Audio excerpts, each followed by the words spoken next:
farming elytras with this unfair trap. And also shout out to Jude Law, bro. I also want to watch it because I already know Jude Law's videos are always fire. So let's start watching it. The elytra is one of the most important items in the game. It gets you from point A to point B a lot quicker than any other form of transportation. True. Which is why I'm gonna invent a farm that generates elytras.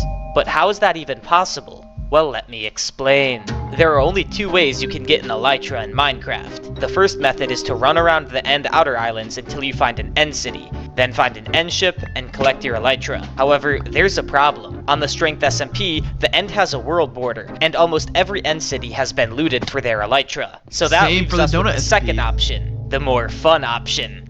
Design a trap specifically made to kill players wearing an elytra. In order to do this, I came up with an incredibly convoluted plan that involves bribery, gaslighting, manipulation, and a false sense of security. Oh my By gosh. combining all of these tactics with a little bit of redstone engineering, I came up with the perfect trap that was bound to catch anybody by surprise.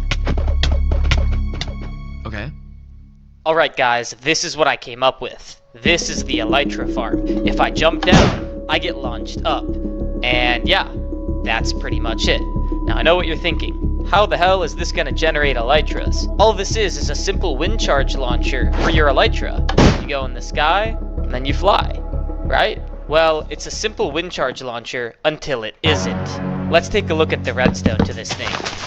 Now you'll notice a comparator connected to this dispenser, and the comparator is attached to a repeater that's attached to a torch. This comparator counts the amount of wind charges in the dispenser, and once we run out, the comparator turns off, causing this torch to turn on.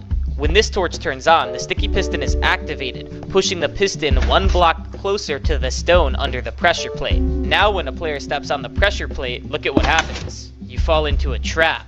That's because this pressure plate powers this block, which now powers this piston since it moved. And since all of the dispensers have run out of wind charges, when you hit the pressure plate, the dispensers fire nothing, killing you instantly. Now that you know how it works. But why don't you just make it do that in the first try? Like, oh wait, maybe because he's only gonna put one wind charge in, and then when the second person goes in and follows him after they see that the wind charge machine is not a trap, they're just gonna get trapped because there's only like one wind charge in the machine.